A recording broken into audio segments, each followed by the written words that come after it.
and the transposed W and R in the surname. Oh yeah, it's Karin, not Carwin. See that? Wow. Guy evaded the NSA. Look at this chart. Look at these two. Just wreck. And this one, they should sort of, pushing him off of the side here. So they gave him no removal order that would have otherwise carried immigration consequences. What a trip that paragraph is. 1.7 million potential national security threats. That's according to the Judiciary Committee and Chairman Jim Jordan. They've released this 11-pager telling us that the border is a disaster. They write, since January 2021, millions of illegal aliens have taken advantage of Joe Biden and border czar, oh my gosh, MSNBC must be going through the roofs because they put it in quotes even, of Kamala and her open border policies. In just over 3.5 years, the administration has welcomed into the country, look at these numbers, 7.6 million illegal aliens, 1.9 million known illegal alien gotaways. Among those largely unvetted aliens, 382 illegal aliens on the government's terrorist watch list, 382, who have been encountered by Border Patrol along the southwest border since 21. Another 100 watch-listed aliens encountered so far in 24. Now, they continue telling us that the terrorist threat to the United States has skyrocketed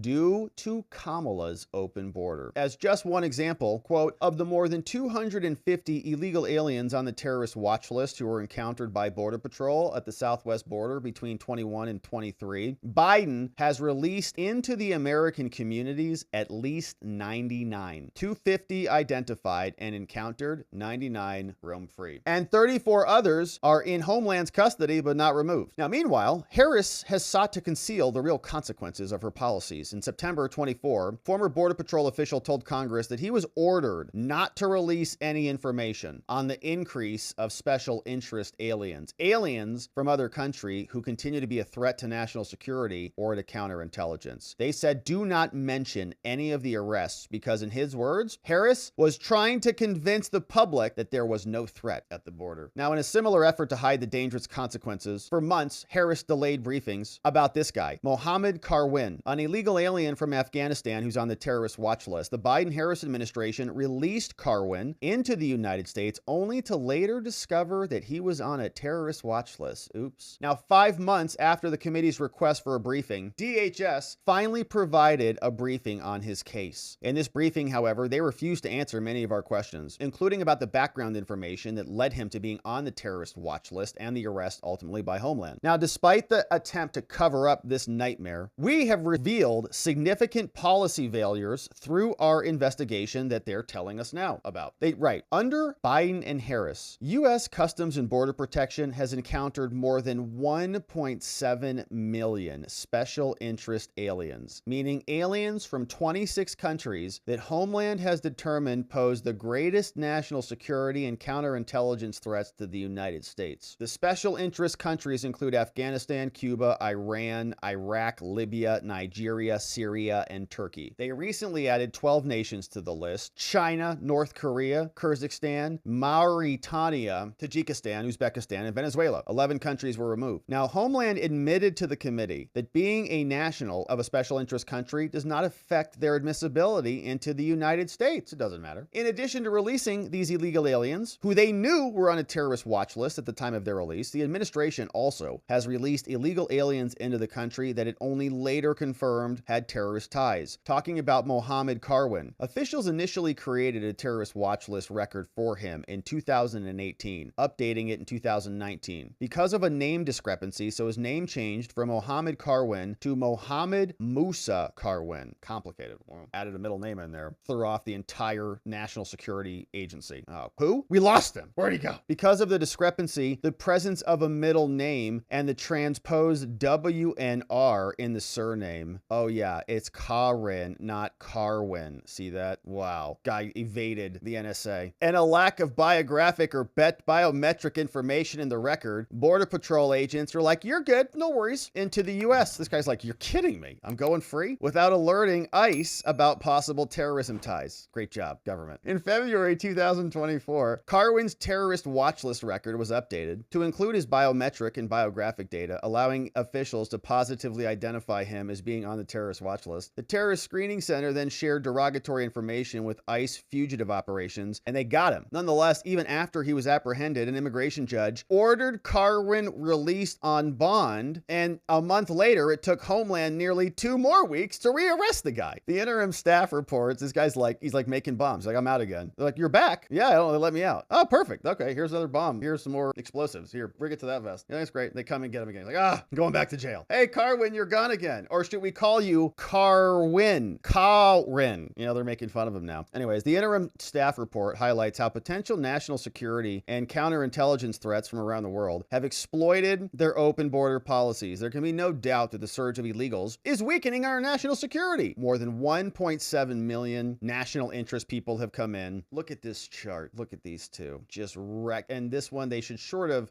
pushing him off of the side here. And it should be more Kamala since she cooed him out of there. But there's that analysis. Mohammed Carwin, or if you're evading the CIA, Carwin, right? Just transpose those letters. Couldn't find the guy. And then they found him. He was released a couple times, twice into the United States. After finally being arrested, he was detained only for a month. Then the officials failed to inform the judge, the immigration people. They didn't tell the judge, so he put him on a $12,000 bond. Just don't blow anything up, okay? Yes, Your Honor, I promise. After Carwin's second release, then ICE field office director, so they go to the top guy, briefed him on it. Then he goes, you better go friggin' pick that guy up like now. Nonetheless, it then took him 2 weeks to go rearrest him. Despite negative top secret security provided background on him that was sufficient to cause the arrest within a day just weeks earlier, right? Homeland Security finally re-got the guy. The same day a media report, it revealed that he was free somewhere in the country running around, setting up little terrorist bomber cells. Incredible. And then 16 months after he entered the US, an immigration judge granted him voluntary departure, which just he can go. As a result, he may be able to return to the US much sooner as well. So they gave him no removal order that would have otherwise carried immigration consequences. What a trip that paragraph is. Voluntary departure means he can come back sooner because he wasn't ordered removed. A grant of voluntary departure also requires a finding that he merits a favorable exercise of discretion because he doesn't have any criminal history. That guy. So, okay. In January, the Justice Department framed this requirement as demonstrating he's a good person. Now, despite Carwin's placement on a terrorist watch list, I guess we're on the terrorist watch list. I guess we might all be on the terrorist watch list. Liz Cheney's in charge, or Kamala Harris is in charge. I don't know. What does that mean? Anyways, security risk that justified his arrest, Homeland agreed to his voluntary departure, apparently conceding that he did need favorable discretion. Homeland has not confirmed if he does have national security issues, and he's going to return to Afghanistan. He's currently in ICE custody, but he's going to go back to Afghanistan. So, okay, probably, maybe they'll give him first class tickets. He wants to be able to lay down, so get him a nice aircraft, okay? Conclusion. When Border Patrol encountered more than 1.7 million special interest illegals, no one cared. Congress must take this issue seriously, and they're not. So, all right, that's the report over from Congress. 1.7 million potential national security threats. And obviously, this is just the law of big numbers. You just say, okay, 1% of those people are like nuts, and 1% of those people will actually act out on their being nuts. That's still a lot of people. And if they're terrorist bombers who are running around, it's not good for anyone.